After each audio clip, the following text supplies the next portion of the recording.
नमस्कार, आप देख रहे प्राइम टीवी। मैं हूं आपके साथ आरती तिवारी। वक्त हो चुका है 4 बजे की 4 बड़ी खबरों का, जहां चुनाव आयोग ने 16 अगस्त यानी कि आज जम्मू कश्मीर और हरियाणा के लिए चुनाव तारीख का ऐलान कर दिया। जी हां, जम्मू कश्मीर में 3 फेज में चुनाव होंगे, जबकि 18 सितंबर, 25 सितंबर और 1 अक्टूबर को वोट डाले जाएंगे। इसके अलावा आपको बता दें कि दोनों राज्यों में 4 अक्टूबर को नतीजे आएंगे।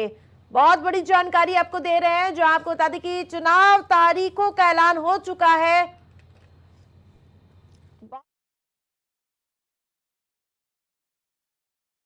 सितंबर और 1 अक्टूबर को वोटिंग होगी।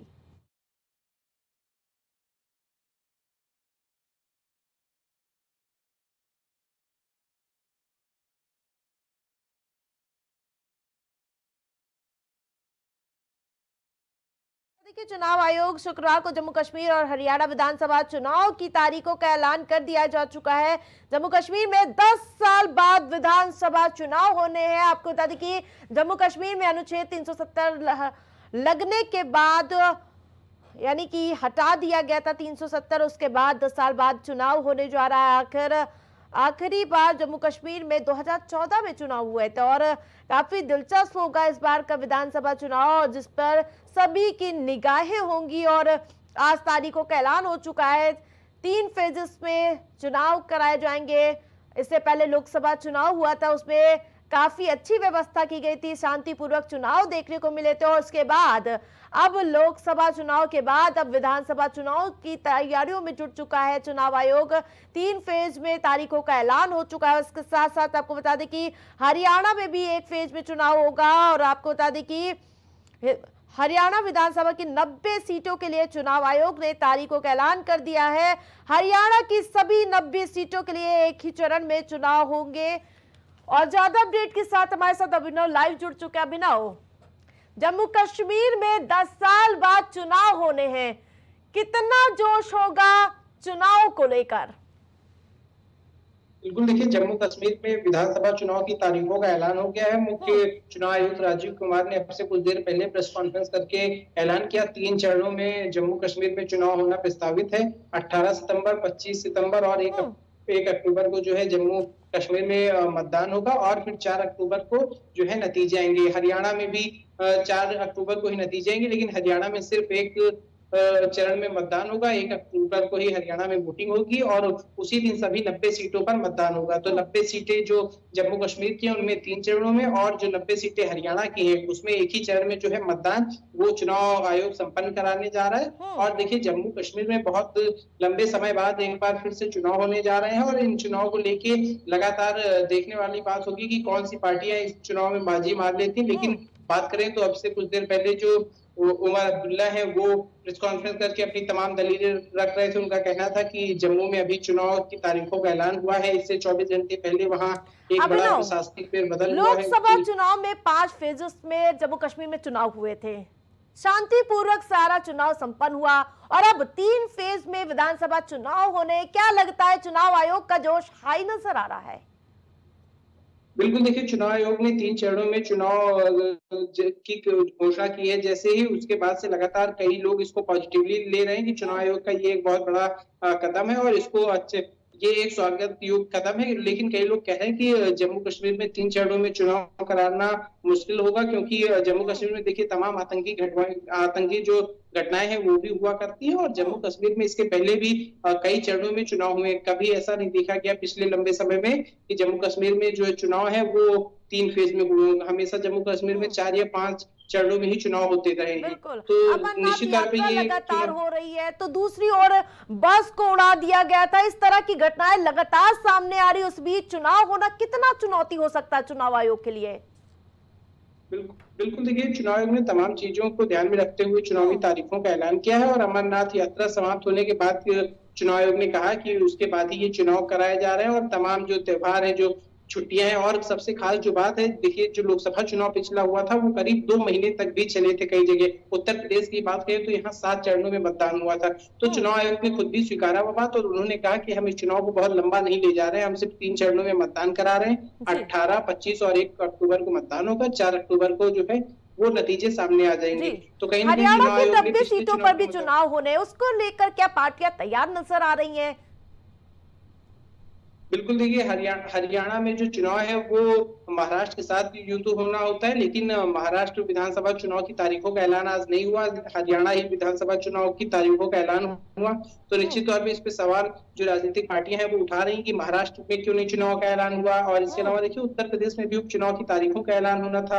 केरल की वायनाड सीट जो राहुल गांधी की छोड़ी है, वहां उपचुनाव होना था। चुनाव जी। आयोग ने उन सब सीटों को क्यों छोड़ दिया, उन पे अभी उन पे उपचुनाव की घोषणा क्यों नहीं की, ये देखने लायक बात है। लेकिन फिलहाल महाराष्ट्र के लिए उन्होंने बताया कि बारिश का समय है और त्योहार भी उन्होंने कई गिनाए। लेकिन ये सब चीजें अन्य राज्यों में भी हैं दिक्कतें, तो चुनाव आयोग बिल्कुल को इस पे अभिनव, ध्यान आपने देना कहा था चाहिए। कि उपचुनाव को लेकर लगातार हलचल देखने को मिले, माना जा रहा था कि आज जो उपचुनाव जो उत्तर प्रदेश में 10 सीटें हैं उस पर भी ऐलान हो सकता है।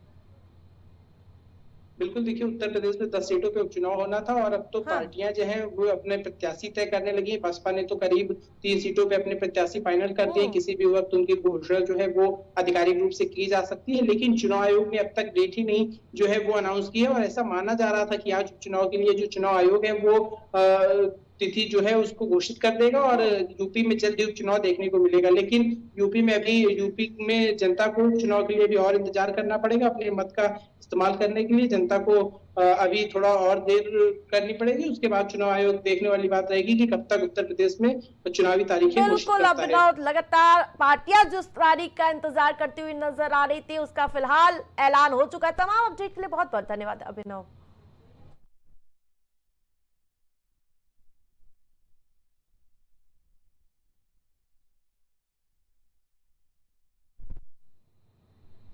उत्तर प्रदेश की राजधानी लखनऊ में पिछले दिनों बारिश के दौरान एक लड़की से छेड़छाड़ का मामला फिर सुर्खियों में आ चुका है। इस मामले की वजह से सियासी हलचल तब तेज हो गई जब सपा मुखिया अखिलेश यादव ने अपनी प्रतिक्रिया दी है। अखिलेश यादव ने प्रेस कॉन्फ्रेंस के दौरान मामले की आरोपी पवन यादव की गिरफ्तारी पर सवाल उठाते हुए उसे निर्दोष बताया है। साथ ही आरोप लगाया है कि लखनऊ पुलिस ने पवन यादव को अपमानित किया है और इस मामले में खुद पवन ने कहा था कि यादव होने की वजह से पुलिस ने उसे पकड़ा है। वहीं दूसरी तरफ लखनऊ पुलिस का कहना है कि वह निष्पक्ष जांच कर रही है और दोषियों को बख्शा नहीं जाएगा।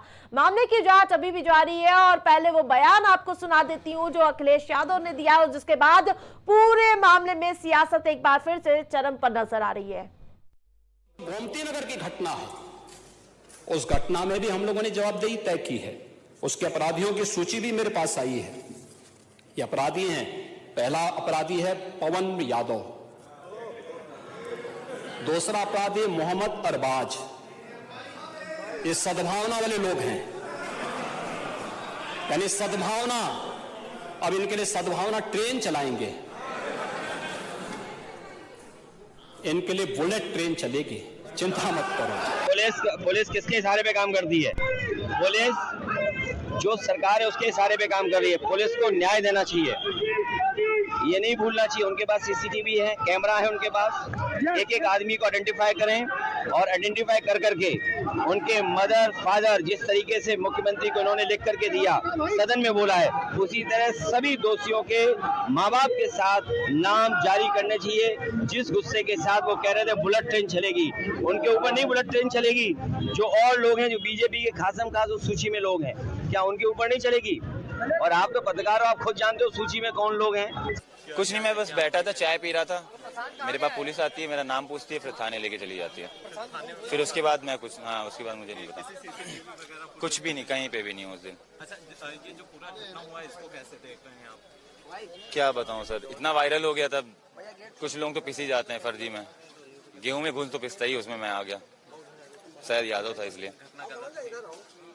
गलत नहीं, मतलब जो भी हुआ वो तो वीडियो देख के तो बहुत गंदा लग रहा था, मेरे को खुद अच्छा नहीं लगा। बट मैं उसमें नहीं था, उसके लिए मुझे अच्छा लग रहा है कि मैं उस वीडियो में नहीं था। कोलकाता रेप कांड की ज्वाला पूरे देश में धधक रही है। हर तरफ बस एक ही आवाज सुनाई दे रही है कि कोलकाता की निर्भया को इंसाफ कब। जी हां, नमस्कार, मैं हूं आरती। आप कोलकाता की बेटी से हुए उस जघन्य कांड को महसूस करने पर भी रूह कांप जाती है। तो जरा सोचिए, जिस बेटी के साथ वारदात को अंजाम दिया गया है, आखिर उस पर क्या बीती होगी।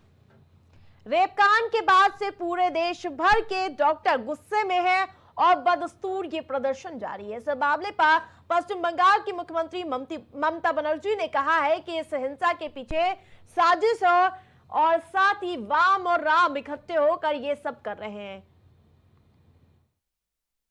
আমি ছাত্রছাত্রীদের কোনো দোষ দিচ্ছি না, বহিরাগত কিছু রাজনৈতিক লোক যারা বাংলায় অশান্তি করতে চান, বাম এবং রাম, তারা একত্রিত হয়ে এই গন্ডগোলটা করেছে।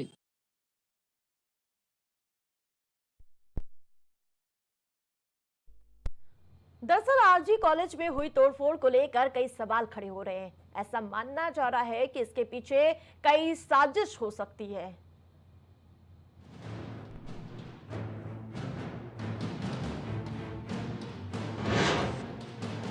तो मिटाने की साजिश रची गई थी। हिंसा फैलाने वाले आखिर कौन थे? पुलिस का इनपुट आखिर क्यों हुआ फेल? आधी रात कहां से आई भीड़? प्राइम टीवी सवाल पूछ रहा है लगातार इस मामले में। क्या सबूत मिटाने का प्रयास किया गया था? क्या सबूत मिटाने के लिए इस पूरी साजिश को अंजाम दिया गया था? हिंसा फैलाने वाले आखिरकार कौन थे? पुलिस का इनपुट आखिरकार क्यों फेल हुआ? इस मामले पर देश भर में बीजेपी प्रेस कॉन्फ्रेंस कर विपक्षियों को आड़े हाथों लेती हुई नजर आ रही है। वह यूपी के राष्ट्रीय प्रवक्ता सुधांशु त्रिवेदी ने दो लड़कों की जोड़ी और प्रियंका गांधी पर सीधे तौर पर निशाना साधा है। हम पूछना चाहते हैं सोनिया गांधी जी से और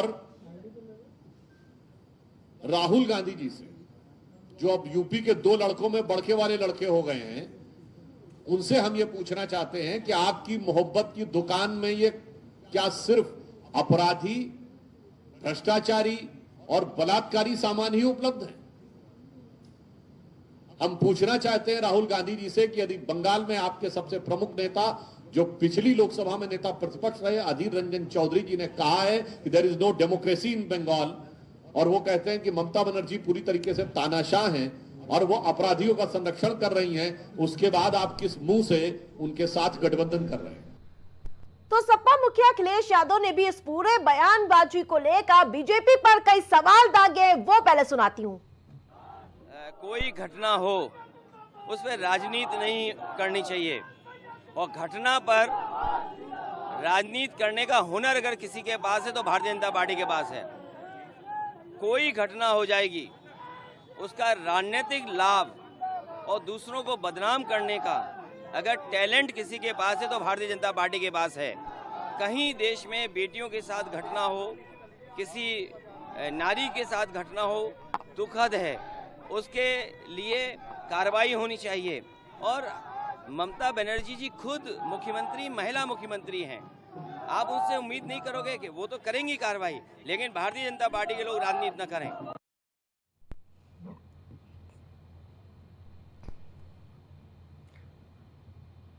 प्रदेश भर में झोला छाप डॉक्टर्स के गलत इलाज की वजह से मौत होने के मामले लगातार सामने आ रहे हैं, लेकिन प्रशासन ऐसे मुद्दों पर बिल्कुल खामोश नजर आ रहा है। ताजा मामला शिकोहाबाद रोड पर स्थित श्री राधे हॉस्पिटल से सामने आया है, जहां गलत इलाज की वजह से एक गर्भवती महिला की मौत हो गई है। दरअसल हॉस्पिटल संचालिका कुछ समय पहले आशा के पद पर कार्यरत थी। उसके बाद उन्होंने अपने पति मोहन के साथ मिलकर श्री राधे हॉस्पिटल खोल दिया था, जहां खुद डॉक्टर बनकर वो डिलीवरी करने लगी। आपको बता दें कि उन्होंने बीती रात एक गर्भवती महिला को खून की कमी बताकर उसे गलत खून चढ़ा दिया, जिससे प्रसूता की वही मौके पर मौत हो गई। इस घटना के बाद अस्पताल में ताला लगाकर डॉक्टर फरार हो गए और परिजनों से डॉक्टर के खिलाफ तहरीर देने की लेकर साथ साथ न्याय की गुहार लगाई गई है। नहीं मानी कि कोई नहीं, ऐसे हो जाता है, तुम जानते क्या, मैं डॉक्टर हूँ, तुम डॉक्टर हो, ये बोल के मुझे धमका के फिर चुप करवा दिया। उसके बाद कौन बोली? ये डॉक्टरनी बोली थी। डॉक्टरनी का क्या नाम है? डॉक्टरनी, इनके पति का नाम बताया मुझे, डॉक्टरनी का नाम नहीं पता। का नाम मोहन, का नाम है मोहन, का नाम है मोहन, नाम है इनका। क्या लोग हैं चलाने वाले, क्या क्या नाम है उनके? अब कहाँ चले गए ये लोग?